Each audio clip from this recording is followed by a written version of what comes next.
میرے لیے تو بڑا خوشی کی بات ہے کہ میں گرل گائیڈ سے آ کر بات کروں.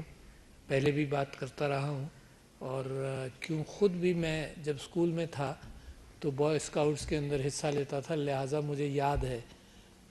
مجھے یہ بھی یاد ہے کہ کیا کیا چیزیں ہم سیکھا کرتے تھے. مجھے یہ بھی یاد ہے کہ کیمپس پر اور جمبوریز پر جاتے تھے. مجھے یہ بھی یاد ہے کہ سارے پاکستان میں ناران تک میں بوائے اسکاؤٹس کے گروپ کے ساتھ گیا. تو بڑی اچھی یادیں وابستہ ہیں. اور جو سب سے زیادہ چیزیں اس کی میں کیری فارورڈ کرتا ہوں وہ یہ کرتا ہوں کہ ساتھ رہنا اور ساتھ تیاری کرنا، اور اس جوش اور جذبے کے ساتھ کہ اگر جنگلات میں بھی یہ کہیں کوئی کیفیت ہو، کوئی مشکل کی کیفیت ہو، تو مل کر کھانا پکانا، مل کر جڑی بوٹیوں کو دیکھنا، مل کر وہاں آگ پتھر کو اسمیش کر کے وہاں آگ بنانا، یہ ساری چیزیں بڑی خوشی کی بات تھی کہ مجھے یاد ہیں. ناٹس بنانا، چلیے میں سمجھتا ہوں کہ آج کل کے ماحول کے اندر گرہیں سلجھانا بہت اہم کام ہے. مگر گرہیں جب سلجھیں گی، جب گرہیں لگیں گی تو گرہیں لگاتے ہیں آپ مضبوطی کی خاطر. اور یہ ناٹس کا معاملہ تو ساری زندگی چلتا ہے. لوگ بھول جاتے ہیں کہ جب آؤٹ ڈور ایکٹیویٹیز ہوں گی تو ناٹس ہوں گی. میں تو آؤٹ ڈور ایکٹیویٹیز کا بڑا شوق تھا. جب میں مچھلی کا شکار بھی کرتا تھا تو وہ جو کانٹا ہے اس کو کس طرح سے باندھا جائے اس کے لیے مخصوص ناٹس تھیں. ہر کام کے لیے پھر کس طرح سے کسی چیز کو کھینچا جائے، کس طرح سے اٹھایا جائے، ہر چیز کے لیے مخصوص ناٹس ہیں. تو وہ ایک بڑی اچھی تربیت. پھر بنیادی فرسٹ میں نے بوائے اسکاؤٹس کے اندر سیکھی ہے کیا چیزیں ساتھ ہونی چاہیے. ظاہر ہے بعد میں ایک میڈیکل پروفیشن میں آیا، مگر فرسٹ ایڈ ایک ایسی چیز ہے جو مجھے مسلسل یاد رکھنی پڑتی ہے. ہر سال یاد کرتا ہوں، کراتا ہوں. اپنے اسپتال کے اندر ہر سال ایک ایکٹیویٹی ہوتی ہے فرسٹ ایڈ کے لیے، دوبارہ یاد کرنے کے لیے.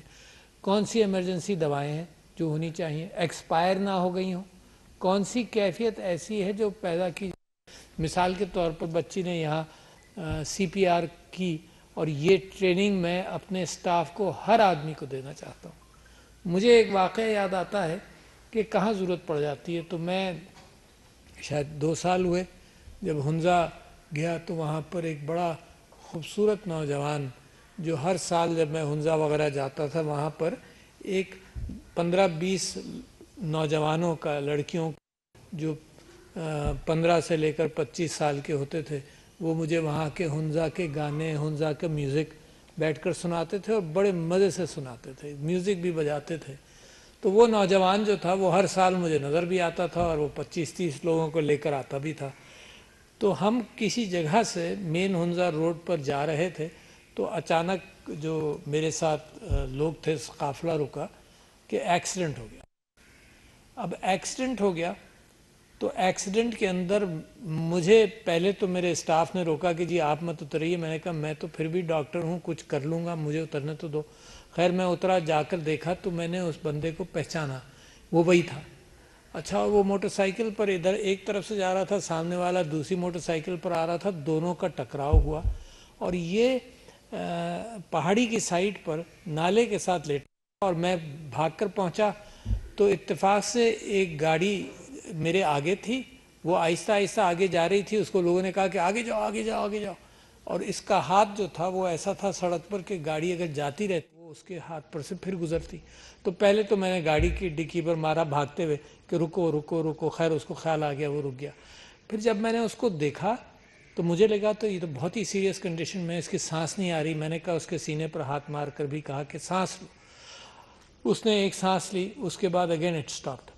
اچھا میں واقعات دیکھ چکا ہوں، پبلک واقعات ہوئے کہ کوئی ہمارے ایک پولیٹیکل لیڈر اسٹیج سے گرے اور گرنے کے بعد کوئی 10-12 سال کا واقعہ ہے.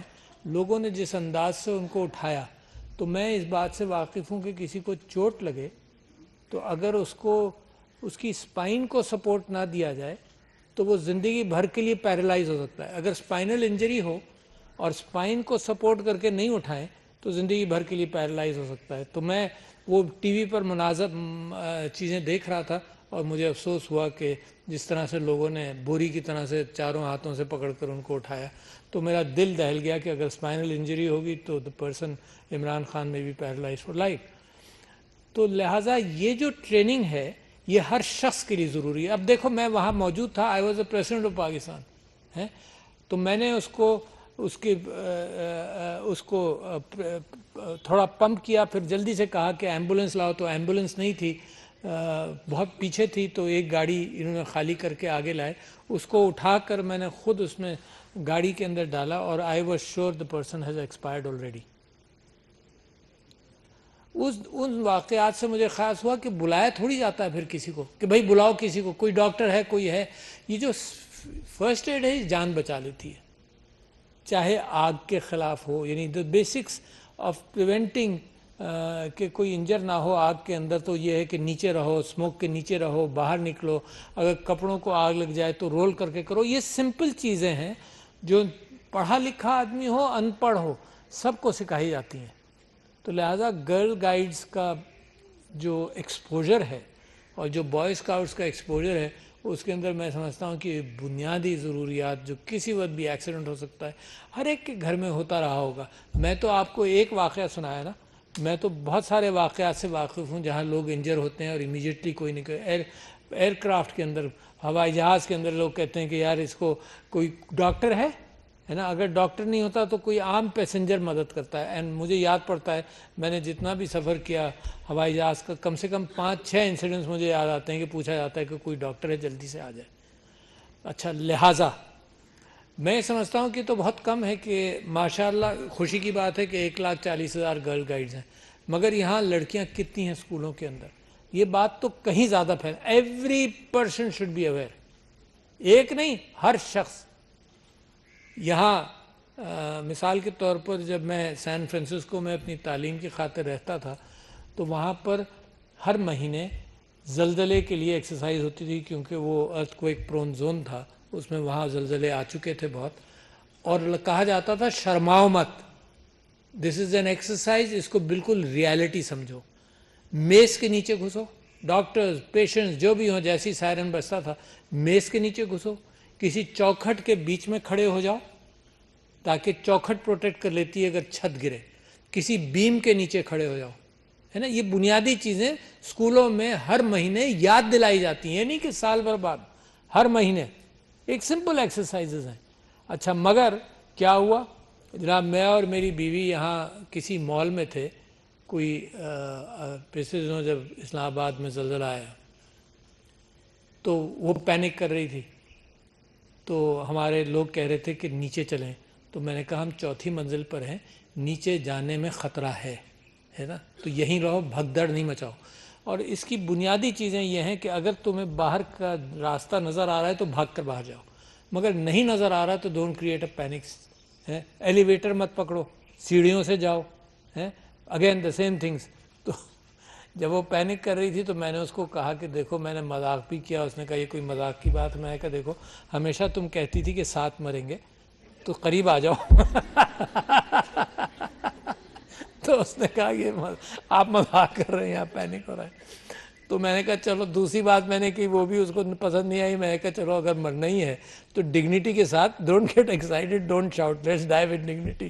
وہ بھی اس کو پسند نہیں آیا، اس نے کہا نہیں. تو میں آپ سے یہ کہہ رہا ہوں کہ اس وقت سب لوگ، ہمارے سٹاف میرے ساتھ ماشاءاللہ پریزیڈنٹ آف پاکستان کو پروٹیکٹ کرتے ہیں، جان دینے کے لیے تیار ہوتے ہیں.